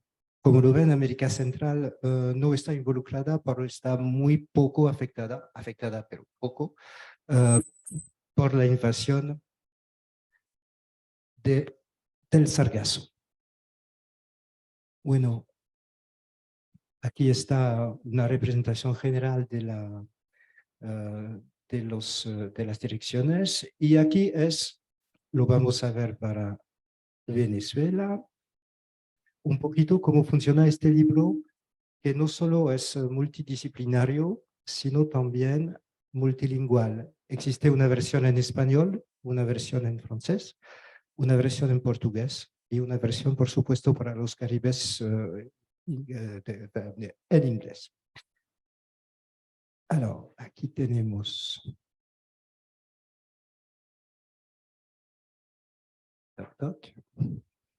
Empieza siempre por una historieta hecha por un dibujador y una guionista. Y aquí estamos a Venezuela. Proyecto número 20.2.1. Bueno, un guionista, Guillermo Bisbal, una diseñadora, Eriana Mirabal, y la científica, que es la doctora Vanessa Hernández. Bueno, no sé, doctora, si nos puede presentar rápidamente un testimonio de su intervención en la fabricación de este libro. Gracias, buenos días. Ya, como lo dijo el señor Planchón, mi nombre es Vanessa Hernández, soy doctora en ciencia y actualmente formo parte del Centro de Oceanología y Estudios Antártidos del IBIC, donde está la doctora Sayaya, que nos presentó su exposición esta mañana. Y bueno, realmente esta experiencia fue muy valiosa, importante, y más en el momento en que apareció, porque estábamos en plena pandemia, ya llevábamos meses encerrados, y de repente la Alianza Francesa abre esta convocatoria para hacer un trabajo multidisciplinario, creativo, de una forma diferente de presentar la ciencia, los estudios de investigación, la problemática ambiental. Y bueno, por supuesto que me postulé, ya que también estaba relacionada con mi área de trabajo, que es el tema de las macroalgas. Y ahí conformamos este grupo con el guionista, la dibujante. Y nosotros, una vez que hemos hecho el estudio y comparamos nuestra realidad en el tema de sargazo con lo que estaba pasando en otros países del Caribe, vimos que no eran muy similares. Y ahí nos hicimos la pregunta, ¿qué va a presentar Venezuela en este libro? ¿Qué hacemos? ¿Qué decimos? Y bueno, en primer lugar decidimos exaltar nuestras zonas marino-costeras, representado en el Parque Nacional Los Roques, que si han ido es un lugar maravilloso y si todavía no han ido los invito a que vayan próximamente porque de verdad es una experiencia para el resto de la vida. Y en segundo lugar, quisimos resaltar toda aquella actividad que nosotros podamos hacer en pro del ambiente es significativa. Entonces quisimos impulsar y llevar un mensaje que nos llevara a que cada uno de nuestros espacios es importante para la lucha de mantener la conservación y mantener la biodiversidad de nuestros espacios oceánicos y de nuestras zonas marino-costeras. Entonces, a partir de ahí, bueno, fue que creamos esta historieta y parte de la reflexión que lleva ahí en el mensaje es lo que podemos rescatar el día de hoy, de estos espacios que nos reúnen, donde nos vemos las caras, compartimos y vamos sumando cada una de las actividades, es lo que hace un cambio. Y pues el día de hoy solamente me queda agradecerles que estén aquí, agradecerles que sean parte de ese cambio, que sigamos trabajando en este tipo de actividades en pro de la naturaleza, de nuestros océanos, las playas, los ambientes, que sí hacen una diferencia, no importa el tamaño del problema que tengamos, si cada uno pone un grano de arena, realmente pues, somos parte de la solución. Así que muchas gracias.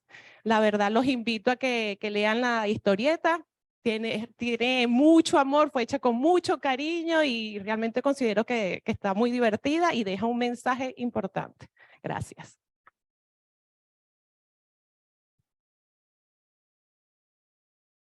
Muchas gracias, doctora. Bueno, creo que vamos a tener preguntas para usted. Solo para informarle que los libros que están aquí a la salida de este jardín están para usted, para ustedes y bueno, que se puede retirar una copia por asistente. Doctor Riba. Sí, dos cosas. La primera, ya que hablaste del libro, Olivier, los que estamos acá nos podemos llevar un libro, bien, pero tenemos colegas online que de repente están interesados, que están en Venezuela. Mi primera pregunta va hacia la Alianza Francesa, ¿cómo podemos hacer para conseguir el libro aquí en Venezuela? Te dejo responder y después una pregunta a la doctora. Sí, este libro es una obra subvencionada, así que no lo podemos comercializar, no lo van a encontrar adentro de los circuitos de ventas de librería, pero por supuesto, y creo, Daniela, que lo podremos poner en nuestras redes sociales y también en nuestro sitio, la forma para pedir o para sí mismo, o si es profesor o docente o director de colegio, un número un poquito más importante de copias. Tenemos, nos queda suficientemente para contestar a este tipo de pedido. Bueno, vamos a difundir este mensaje y se puede dirigir a nosotros para conseguir las copias gratis. Excelente. Entonces, en el IVIC, en la Fundación La Salle y en la Alianza Francesa, para que haya ejemplares y que se distribuya, ya que se hizo un esfuerzo y creo que es merecedor de nuestro apoyo para difundirlo. Ahora, pregunta a la doctora y le agradecemos mucho que haya podido venir hoy y la felicito. Yo he leído un poco la historieta y tengo la suerte de trabajar también en las Antillas Francesas, en la Martinica. Sé un poco del sargazo. De repente no todo el mundo aquí sabe exactamente de qué se trata. Tal vez nos podría dar 3 palabras sobre lo que es ese sargazo, lo que es. Y al final mi pregunta será, en Martinica, en Guadalupe, Francia está invirtiendo muchísimo dinero para intentar resolver el problema. Entonces, ¿cómo lo ve usted de su punto de vista? La misma pregunta que antes con UNOMIA. ¿Qué es lo que se puede hacer? ¿Cuáles son las estrategias actualmente en curso para erradicar o por lo menos controlar la plaga? Ok, en principio el sargazo es una macroalga marina y en especial las 2 especies que provocaron que se hiciera este compendio en historieta, es que existe en el Atlántico y en el Mar Caribe algo que nosotros le llamamos el cinturón de sargazo. Y periódicamente, a partir del año 2011, hay un acontecimiento que hay un bloom de estas macroalgas, crecen muchísimo, mucho, e invade las playas, las costas de los países como México, Martinica, Guadalupe, y a ellos se le produce una situación económica, turística y ambiental problemática porque el exceso de estas macroalgas impactan en la pesca porque es una alfombra muy densa, ahí lo pueden creo que ver en una de las fotos del libro, muy densa, y entonces el retiro se hace muy costoso y mientras que la van retirando se van descomponiendo y produce otros problemas ambientales. Entonces esa realidad se vive en muchos países del Caribe y del Atlántico y por eso se decidió, bueno, vamos a hacer esta conexión, este libro de buscar maneras de soluciones a esto. Ahora voy a la segunda pregunta. Parte de lo que se ha propuesto en esta realidad por este acontecimiento es aprovechar las macroalgas en algún sentido biotecnológico, de producción de recursos, ya sea para abono, sea para harina de producción para peces, para agropecuarias, incentivar la utilización de esta macroalga para que no se quede solamente en extraerla y descomponerla en otro lugar, sino que darle un segundo uso, algo como una economía circular natural. Sin embargo, como la producción es tan grande y es esporádica, y realmente no hay una fecha exacta donde la pueden recibir, todavía están tratando de, bueno, cómo hacer la gestión adecuada de este tipo de acontecimientos, pero es prácticamente como una marea roja, pero en vez de una marea roja, una marea parda por el color de las macroalgas. Entonces, les decía que en Venezuela no se presenta el mismo caso porque a pesar de que nosotros tenemos estas macroalgas, que son dos especies, Sargassum natans y Sargassum fluitans, nosotros, yo creo que por el tema de las corrientes, que no lo he investigado, pero asumo yo que es por eso, no nos llega esa cantidad de arribazones, nos llegan de manera natural, pero que son fácilmente degradadas por el ambiente o los operadores turísticos la retiran sin un impacto económico mayor como en los otros países. Pueden ver fotos en Cancún que, bueno, que arruina las playas y en una zona turística, pues la economía se va al suelo. ¿Respondí a la pregunta?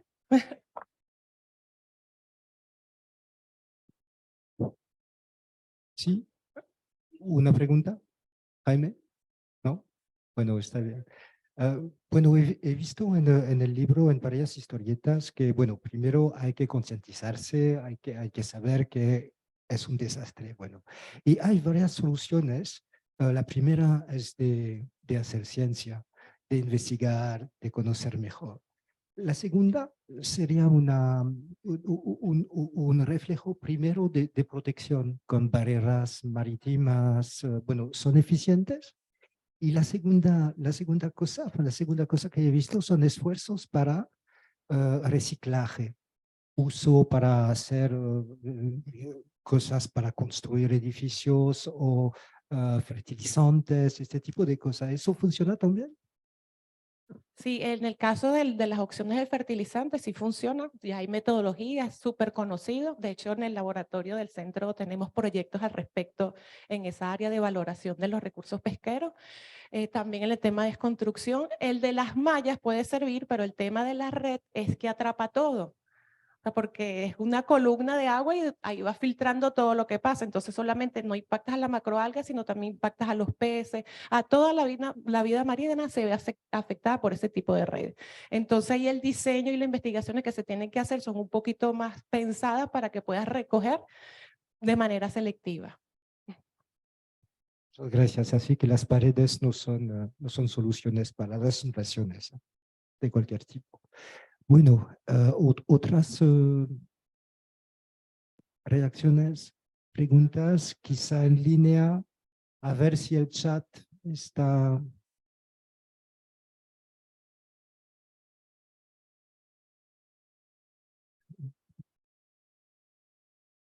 Bueno. 7.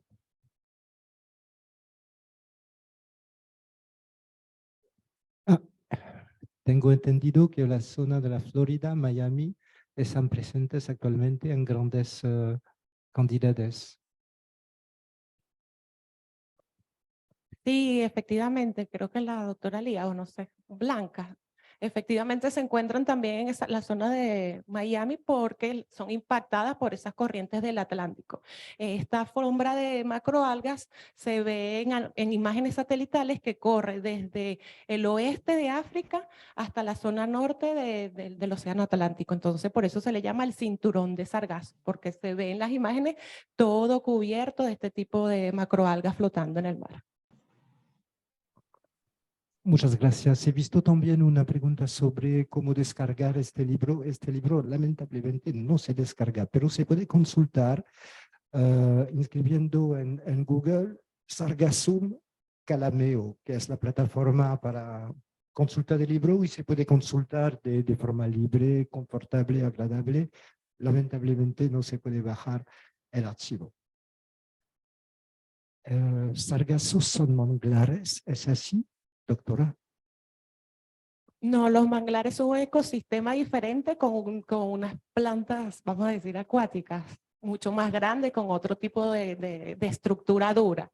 Y el sargazo es una macroalga suave, es como un césped.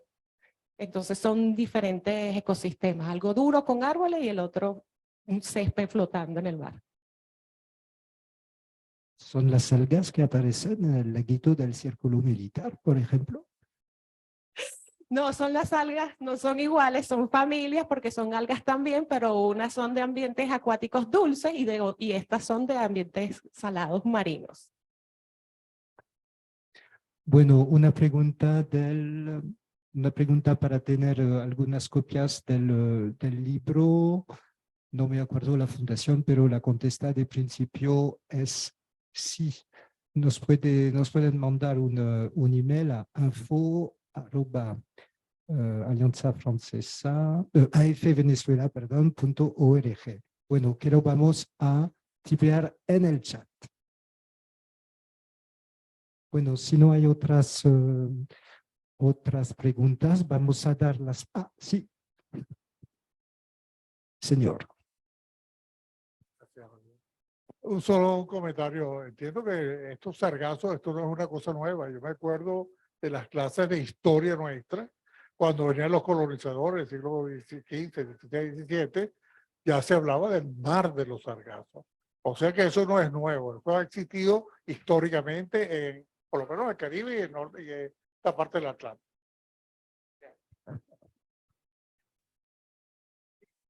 ¿Sí? Sí, exactamente. Existe el mar de los sargazos, pero este evento en especial es diferente porque corre una área del Atlántico hacia el Caribe y tiene la particularidad que va creciendo en diferentes temporadas del año, que se creen que es por cambios climáticos, o sea, calentamiento del agua, por la cantidad de nutrientes que son aportados ahora por los ríos a los mares. Entonces, ese ecosistema, los mares de los sargazos, es antiguo, tiene su zona bien concreta de crecimiento, pero la diferencia con este cinturón es que recorre y navega al Caribe. Pero exactamente, las macroalgas siempre han existido en la naturaleza. Muchísimas gracias, doctora. Bueno, ahora creo que viene el tiempo de la conclusión. Gracias a nombre de la Alianza, a la doctora Silva, a la doctora Cabrera, al doctor Valera, a la doctora Hernández y olvidó el doctor Lasso. Bueno, ahora palabras de conclusión por el señor consejero de Cooperación y Acción Cultural de la Embajada de Francia, doctor Riba. Así, Olivier. Bueno, muchísimas gracias, de verdad. Yo creo felicitar antes que todo a los ponentes porque nos han hecho unas ponencias extremadamente interesantes que nos dan un poco más de luz sobre fenómenos que, si bien los vemos a veces en la prensa o los cruzamos cuando estamos en la playa, no nos damos cuenta de la magnitud. El enfoque científico que le han dado nos confirma, por si fuese necesario, la calidad de los científicos y de la ciencia en Venezuela. Les puedo decir que de parte de la Embajada de Francia estamos honrados de haber podido hacer esta actividad con ustedes, pero también decirle y reiterarle, como lo dijo el embajador, que estamos dispuestos en seguir colaborando, reforzar esos lazos que por X razones han ido disminuyendo a lo largo del tiempo. Ya con el IVIC estamos en un proceso interesante y muy importante de integración del IVIC en la red Marcel Roche, la red de cooperación científica franco-venezolana.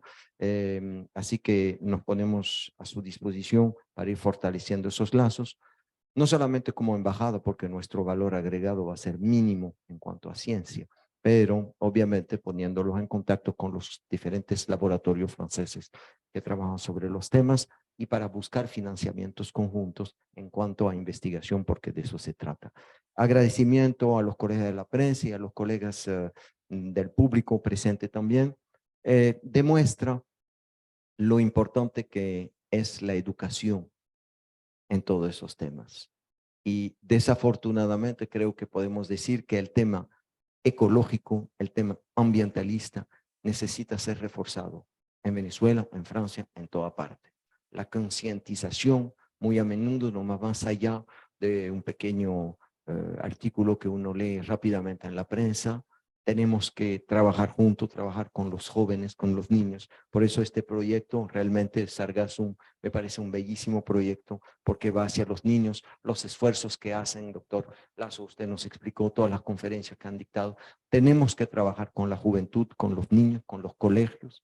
Y hago un llamado desde la Embajada de Francia, nos interesaría a través de esta primera experiencia poder cooperar, ayudar también a la difusión, a la concientización, a la educación de la juventud y de los menos jóvenes también, porque tenemos nuestra parte de responsabilidad en el tema, para ir enfrentando juntos esos temas. Usted lo ha dicho, hay un solo océano, no hay fronteras, son retos comunes y de verdad nos encantaría y nos encanta desde ahora poder trabajar con los científicos venezolanos, con los activistas venezolanos y con la población en general en pro del medio ambiente de Venezuela. Viva el océano, viva la amistad y la cooperación entre nuestros países y que esto no sea más que el inicio de una fructífera cooperación. Nos vemos el año que viene, pero todos los días pensaremos en los océanos. Muchísimas gracias a todas y a todos.